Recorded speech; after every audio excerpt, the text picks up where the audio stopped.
యుద్ధం మొదలైంది. ఇప్పటికే ఇరాన్, ఇజ్రాయెల్ మధ్య రగులుతున్న కార్చిచ్చులో అమెరికా చేసిన దాడులు మరింత ఆజ్యం పోశాయి. దీంతో మిడిల్ ఈస్టులో డేంజర్ బెల్స్ మోగుతున్నాయి. ఇప్పుడు అమెరికా, ఇజ్రాయెల్, ఇరాన్ ఎవరు తగ్గేదేలే అన్నట్లుగా స్టేట్మెంట్స్ ఇస్తున్నారు.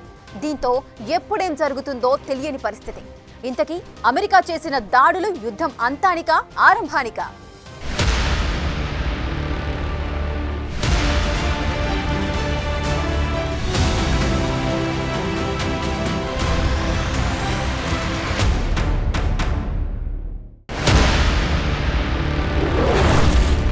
మిడిల్ ఈస్ట్లో అమెరికా మంటలు, ఇరాన్ అణుస్థావరాలపై అమెరికా బాంబుల వర్షం, న్యూక్లియర్ సెంటర్లీ టార్గెట్గా దాడులు. ఈ దాడులతో ట్రంప్ ఇచ్చిన సందేశమేంటి? ఇరాన్, ఇజ్రాయెల్ మధ్య జరుగుతున్న యుద్ధంలో అమెరికా ఎంట్రీ ఇచ్చింది. ఇజ్రాయెల్కు మద్దతుగా ఇరాన్ న్యూక్లియర్ సెంటర్లపై దాడులు చేసింది. అమెరికా ఇలాంటి సాహసం చేస్తుందని ఎవరు ఊహించలేదు. అమెరికా చేసిన ఈ సర్ప్రైజ్ అటాక్ తో ఇరాన్కే కాదు ప్రపంచ దేశాలకు షాక్ ఇచ్చారు అమెరికా అధ్యక్షుడు డొనాల్డ్ ట్రంప్. ఫోర్దో, నతాంజ్, ఇర్ఫహాన్ ఇరాన్లోని అత్యంత ముఖ్యమైన అణుస్థావరాలు. వీటిపైనే దాడులు చేసింది అమెరికా. వీటి కోసం B-2 స్టెల్త్ బాంబర్లను వాడింది. గ్వాన్ ద్వీపం నుంచి వచ్చి ఈ బాంబర్లు దాడులు చేసినట్టు తెలుస్తోంది. అంతేకాదు ఈ దాడుల్లో అమెరికన్ సబ్మెరైన్లు కూడా ఉపయోగించినట్టు సమాచారం. 30 తోమహాక్ క్షిపణులను ఈ సబ్మెరైన్ల నుంచి ప్రయోగించినట్టు తెలుస్తోంది.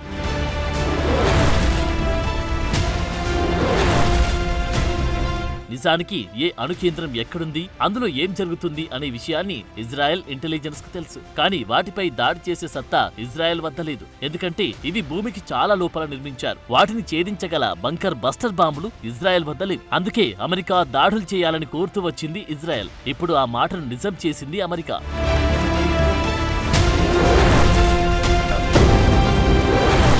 GBU-57 ఇవే ఇప్పుడు అమెరికా ఉపయోగించిన బాంబులు. ఒక్కోటి 13,000 నుంచి 15,000 కిలోల బరువు. 20 అడుగుల పొడవు ఉండే ఈ బాంబులను శత్రు దేశాల రాడార్లకు చిక్కకుండా తరలించారంటే B-2 స్టెల్త్ విమానాలకు మాత్రమే సాధ్యం. ఈ బాంబులు కొండలనైనా చీల్చుకుంటూ అక్కడ పేల్తాయి. 13 టన్నులకు పైగా బరువుండే ఈ బాంబులో కేవలం 2 టన్నుల పేలుడు పదార్థాలే ఉంటాయి. మిగతాది మొత్తం కేసింగ్. అంతేకాదు ఈ బాంబులను శత్రు దేశాలపై ప్రయోగించడం అమెరికాకు ఇదే తొలిసారి కావడం విశేషం. నిజానికి ఇరాన్లోని ఫోర్దో అణుకేంద్రం పర్వతం కింద నిర్మించారు. 300 అడుగుల లోతులో ఈ నిర్మాణం ఉంది. అక్కడి నుంచి ఇంకెంత లోతులో యురేనియాన్ని శుద్ధి చేసే సెంట్రిఫ్యూజ్ హాల్ ఉందో ప్రపంచానికి తెలియదు. అందుకే ఈ దాడికి కేవలం 2 GBU-57 బాంబులు సరిపోతాయని అంచనా వేశారు. కానీ ఏకంగా 6 బాంబులను ప్రయోగించినట్టు తెలుస్తోంది.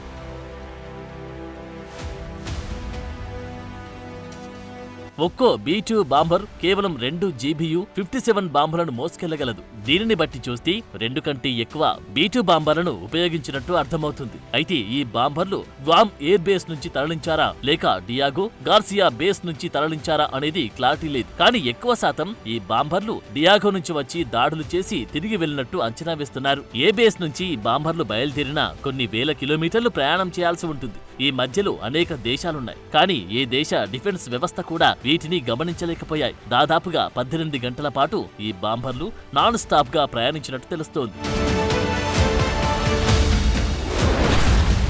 తాము చేసిన దాడులు సక్సెస్ అయ్యాయి. ఇప్పుడు ఇరాన్ వార్కు ఎండ్ కార్డ్ వేయాల్సిందే అంటున్నారు ట్రంప్. తాము ఇరాన్ అణు సామర్థ్యాన్ని అంతం చేయాలనుకున్నాం, చేశామన్నారు. ఇక మిడిల్ ఈస్ట్ లో శాంతి నెలకొల్పాల్సిన బాధ్యత టెహ్రాన్దే అంటున్నారు ట్రంప్. తమ లిస్ట్ లో చాలా టార్గెట్లు ఉన్నాయని కేవలం కొన్నింటిపైనే దాడులు చేశామన్నారు. A short time ago, the U.S. military carried out massive precision strikes on the 3 key nuclear facilities in the Iranian regime: Fordo, Natanz, and Esfahan.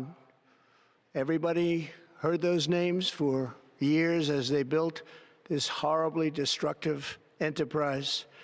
Our objective was the destruction of Iran's nuclear enrichment capacity and a stop to the nuclear threat posed by the world's #1 state sponsor of terror. Tonight I can report to the world that the strikes were a spectacular military success. Iran's key nuclear enrichment facilities have been completely and totally obliterated. Iran, the bully of the Middle East, must now make peace If they do not, future attacks will be far greater and a lot easier. For 40 years, Iran has been saying death to America, death to Israel. They have been killing our people, blowing off their arms, blowing off their legs with roadside bombs. America దాడులు చేయగానే Israel ప్రధాని Netanyahu కూడా respond అయ్యారు. Trump చాలా గొప్ప నిర్ణయం తీసుకున్నారని ప్రశంసలు కురిపించారు. అంతేకాదు ట్రంప్ సరికొత్త చరిత్రను సృష్టించారన్నారు Netanyahu. Congratulations, President Trump. Your bold decision to target Iran's nuclear facilities with the awesome and righteous might of the United States will change history. In Operation Rising Lion, Israel has done truly amazing things.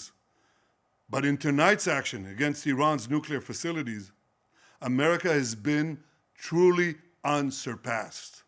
It has done what no other country on earth could do. History will record that President Trump acted to deny the world's most dangerous regime the world's most dangerous weapons. His leadership today has created a pivot of history that can help lead the Middle East and beyond to a future of prosperity and peace. President Trump and I often say, peace through strength. First comes strength, then comes peace. And tonight, President Trump and the United States acted with a lot of strength. President Trump, I thank you. The people of Israel thank you. The forces of civilization thank you.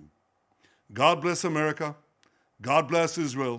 And may God bless our unshakable alliance, our unbreakable faith. ఈ దాడులపై Iran మాత్రం ఒంటికాలపై లేచింది. ఇకపై అమెరికాతో దౌత్యమనే అంశమే ఉండదని తేల్చి చెప్పింది. America హిస్టరీలో ఓ మర్చిపోలేని గాయం ఖాయమైందంటూ తీవ్ర వ్యాఖ్యలు చేశారు ఆ దేశ విదేశాంగ మంత్రి సయ్యద్ అబ్బాస్. తాము శాంతియుతంగా ఏర్పాటు చేసుకుంటున్న అణు కేంద్రాలపై అమెరికా దాడులను తీవ్రంగా ఖండించారు ఆయన.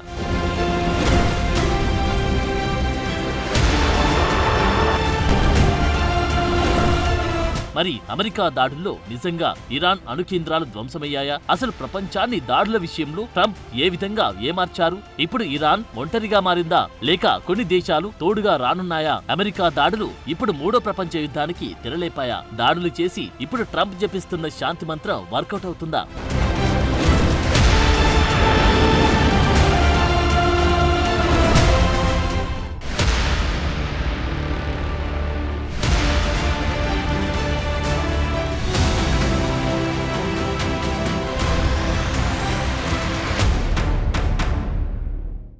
వ్యూహం ఏ దాడి సక్సెస్ కావాలన్నా ఏ యుద్ధం గెలవాలన్నా అవసరమైంది. అనేక యుద్ధాల్లో ఆరితేరిన అమెరికాకు ఇది వెన్నతో పెట్టిన విద్య. అందుకే ఆపరేషన్ మిడ్ నైట్ హమార్ పేరుతో ఇరాన్పై సర్ప్రైజ్ అటాక్ చేసింది. అయితే ఈ సర్ప్రైజ్ ఇచ్చేందుకు 125 యుద్ధ విమానాలను, 12కు పైగా బంకర్ బస్టర్ బాంబులు, 2 డజన్లకు పైగా తోమహక్ మిస్సైల్స్ ను ఉపయోగించి జస్ట్ 25 నిమిషాల్లో ఈ ఆపరేషన్ ను పూర్తి చేసింది యుఎస్ ఆర్మీ. మరి అమెరికా చేసిన పని ఎలాంటి ఎఫెక్ట్ చూపించబోతోంది? దాని ఇంపాక్ట్ ఇతర దేశాలపై ఏ విధంగా పడనుంది?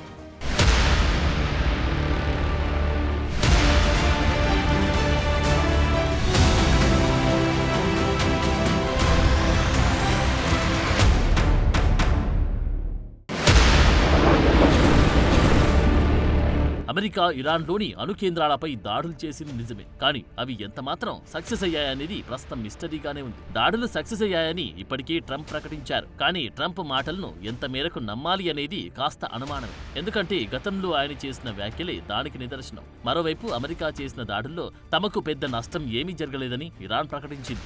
దాడులు జరిగింది నిజమే, కానీ వారు ఆశించినట్టుగా నష్టం జరగలేదని ప్రకటించింది. కీలకంగా భావించి 3 అణుస్థావరాలను, కీలకమైన వాటన్నిటినీ ముందే తరలించామని తెలిపింది.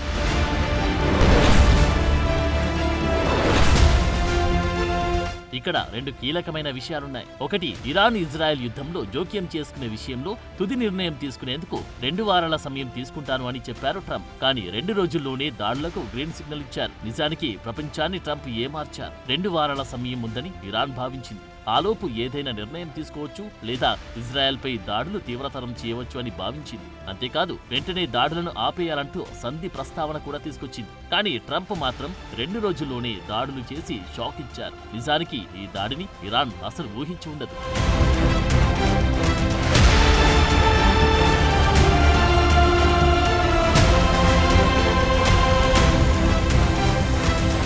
ఇక రెండో అంశం ఇరాన్ అప్రమత్తత. ఇరాన్ అణు కేంద్రాలపై నిత్యం నిఘా ఉంచాయి ఇజ్రాయెల్, అమెరికా దేశాలు. అక్కడ చీమ చిటుక్కుమన్నా పట్టేస్తున్నాయి. రీసెంట్ గా ఈ అణు కేంద్రాల వద్ద మూమెంట్ పెరిగినట్టు గుర్తించాయి. భారీ యంత్రాలు, భారీగా వాహనాలు అణు కేంద్రాల నుంచి రావడం వెళ్లడం గమనించాయి. ఇప్పుడు దీనికి సంబంధించిన శాటిలైట్ ఫోటోలు కూడా బయటకు వచ్చాయి. అందుకే దాడులను మరింత త్వరగా చేయాలని ఇజ్రాయెల్, అమెరికా భావించినట్టు అర్థమవుతుంది.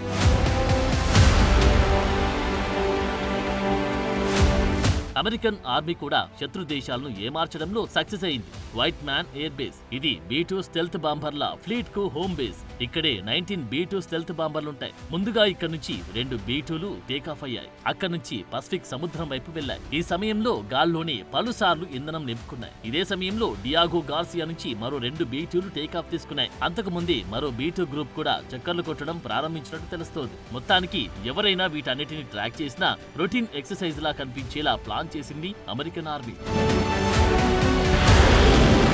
అమెరికా దాడులు చేయగానే తీవ్రంగా స్పందించిన ఇరాన్ తన ప్రకోపాన్ని ఇజ్రాయెల్ పై చూపించింది. మిసైళ్ల వర్షం కురిపించింది. ఈ దాడుల్లో ఇజ్రాయెల్లో భారీగానే ఆస్తి నష్టం జరిగింది. ఇజ్రాయెల్ ఎయిర్పోర్ట్ కూడా స్వల్పంగా ధ్వంసమైనట్టు తెలుస్తోంది. అంతేకాదు ఇజ్రాయెల్ ఏకంగా తన ఎయిర్ స్పేస్ ను మూసివేసి ఎమర్జెన్సీ ప్రకటించింది అంటే అర్థం చేసుకోవచ్చు పరిస్థితి ఎంత ఉద్రిక్తంగా ఉందో.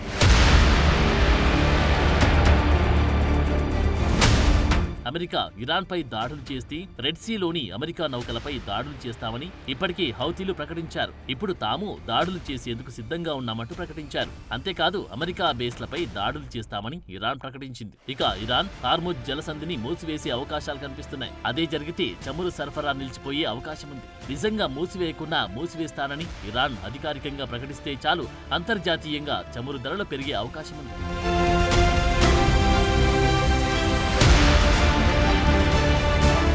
మరోవైపు అమెరికా దాడుల తర్వాత అంతర్జాతీయంగా పరిణామాలు వేగంగా మారుతున్నాయి. ఇప్పటికే చైనా, పాకిస్తాన్, రష్యా ఈ దాడులను ఖండించాయి. అన్ని దేశాల చేతుల్లో కీలుబొమ్మ అయిన పాకిస్తాన్ ను పక్కన పెడితే ఇప్పుడు చైనా, రష్యా ఎలా రియాక్ట్ అవుతాయనే దాన్ని బట్టి మూడో ప్రపంచ యుద్ధం వస్తుందా రాదా అనేది తేలనుంది. ఇప్పటికే ఇరాన్ విదేశాంగ మంత్రి రష్యాతో మంతనాలు జరుపుతున్నారు. నిజానికి ఇరాన్ కు రష్యా మధ్య సత్సంబంధాలే ఉన్నాయి. కానీ ఇప్పుడు ఇరాన్ కు మద్దతుగా రష్యా యుద్ధం చేసే పరిస్థితి లేదు. ఇప్పటికే ఉక్రెయిన్ పక్కలో బల్లెంలా ఉండడంతో పాటు ఇజ్రాయెల్లో దాదాపు 20 లక్షల మంది రష్యన్ ఉన్నారు. అంతేకాదు ఇజ్రాయెల్ దాదాపుగా రష్యన్ మాట్లాడే దేశమంటూ ఏకంగా పుతిన్ స్టేట్మెంట్ ఇచ్చారు. దీన్ని బట్టి ఈ యుద్ధానికి రష్యా దూరంగా ఉండే అవకాశమే కనిపిస్తోంది. అయితే ఏ దేశమైనా ఇరాన్ కు న్యూక్లియర్ వార్ హెడ్లను తరలించేందుకు సిద్ధంగా ఉన్నాయంటూ రష్యా మాజీ అధ్యక్షుడు దిమిత్రీ మెద్వదేవ్ సంచలన వ్యాఖ్యలు చేశారు. అంతేకాదు అమెరికా చేసిన దాడుల్లో ఇరాన్ న్యూక్లియర్ ప్రోగ్రామ్ కు ఎలాంటి నష్టం చేకూరలేదన్నారు ఆయన.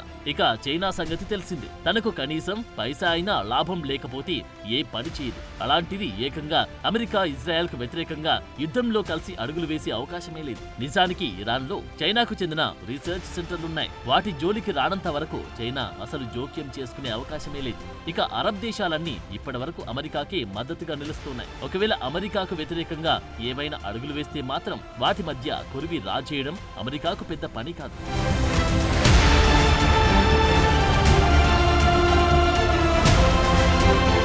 ప్రస్తుత పరిస్థితులు చూస్తుంటే మూడో ప్రపంచ యుద్ధ భయాలైతే లేవు. అలాగని ఇరాన్ ఒంటరిది అని చెప్పడానికి లేదు. ఎందుకంటే హార్ముజ్ జలసంధి అనేది అనేక ఏషియన్ దేశాలకు అవసరం. సో ఇరాన్ కు మద్దతు లభిస్తుంది. కానీ అది మాటల వరకే. ప్రస్తుతం యుద్ధం విషయంలో మాత్రం ఇరాన్ ఒంటరి అనడంలో ఎలాంటి సందేహం లేదు.